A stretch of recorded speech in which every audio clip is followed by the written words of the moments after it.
Welcome back to Drillers Garage. Today I'm going to be installing the light pod on the Safari. Stay tuned.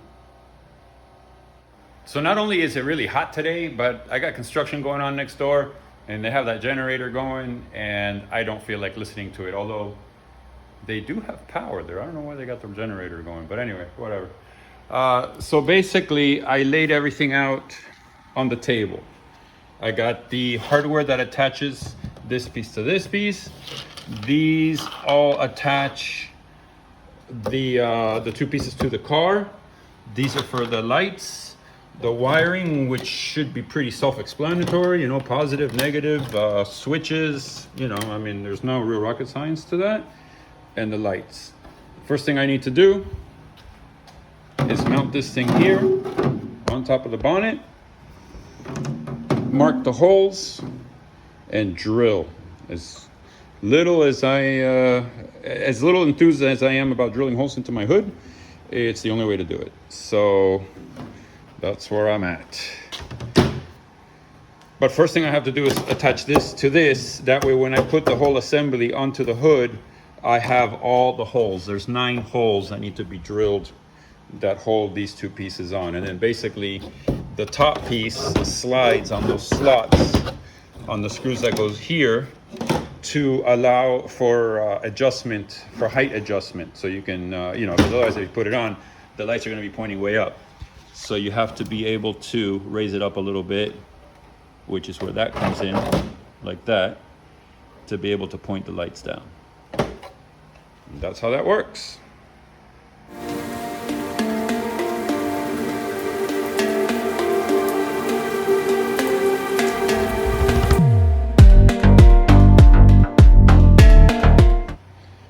So I'm trying to find just the right spot to put this. This is all hand-laid fiberglass. You know, no two sides are the same. You know what I mean? I don't think, at least. So taking a precise measurement, I don't think is really going to do much good. So I kind of have to do it by eye. So I put a couple pieces of tape back here just so I can position the pod. And then I'll mark the holes where I need to drill. And then I'll get that drill bit out and go at it. I think that's almost good. I think I need to maybe raise up this side just a little bit.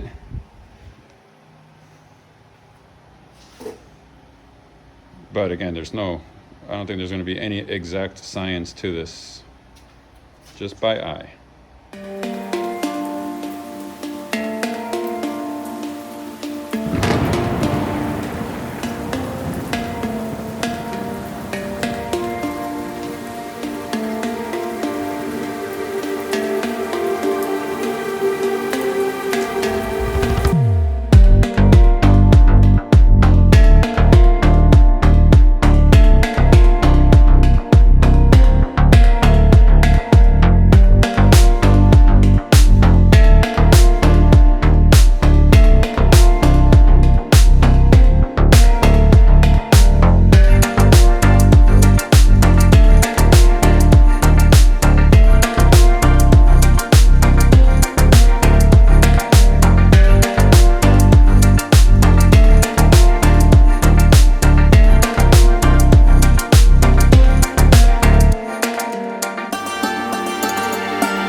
Right along,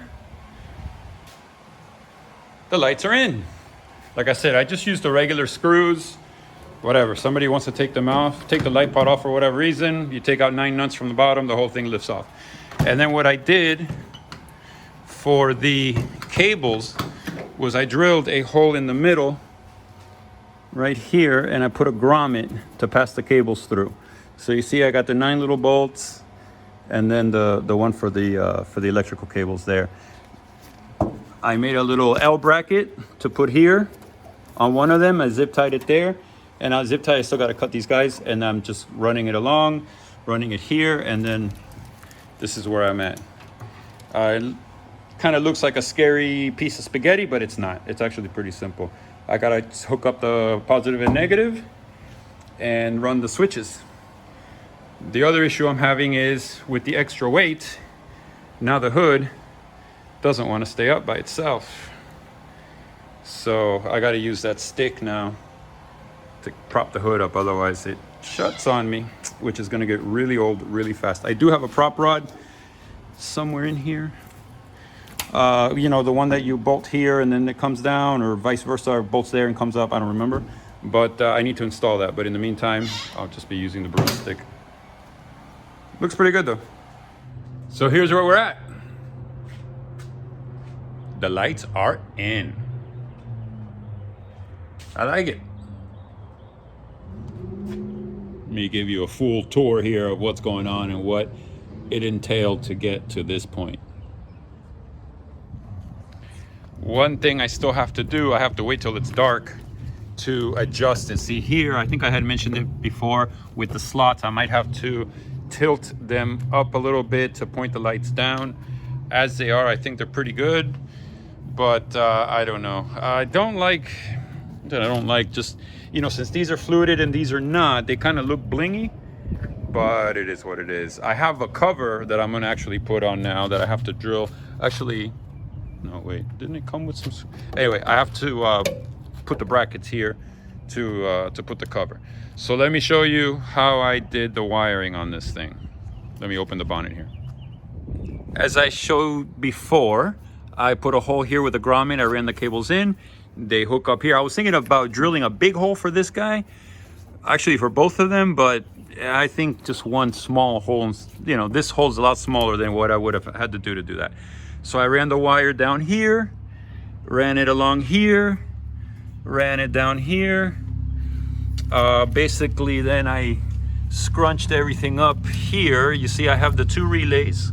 The 2 fuses are here, just kind of hanging. I'll probably zip tie those. It didn't add too much of a mess to the wiring, but you know, still you got this big bulk of wires.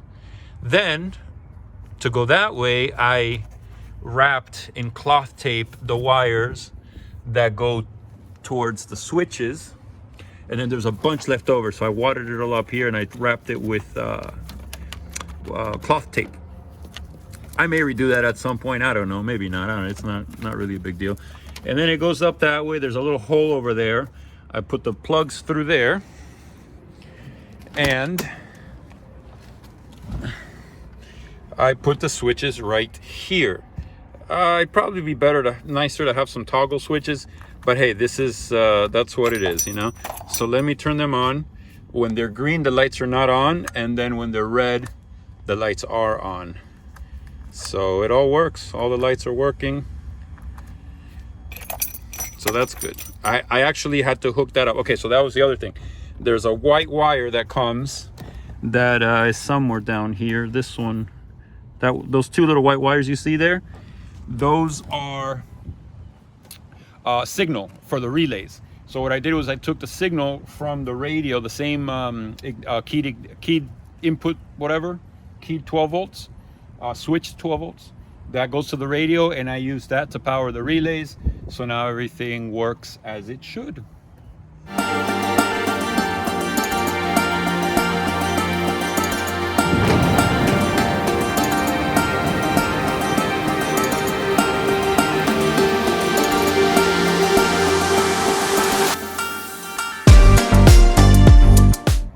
And there you have it.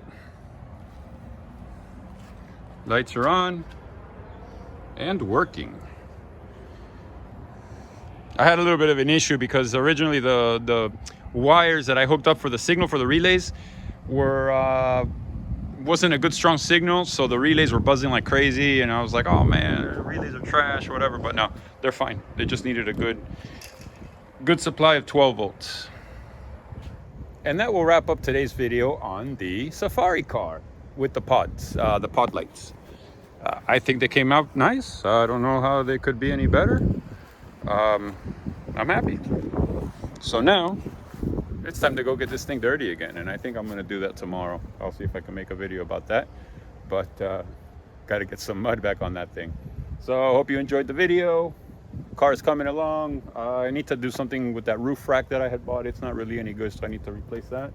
Aside from that, I think that's about it with the car. So hit the like button, hit the subscribe button, notification bell, Girola's Garage on Instagram, or Girola964 on Instagram. And till the next one, thanks for watching.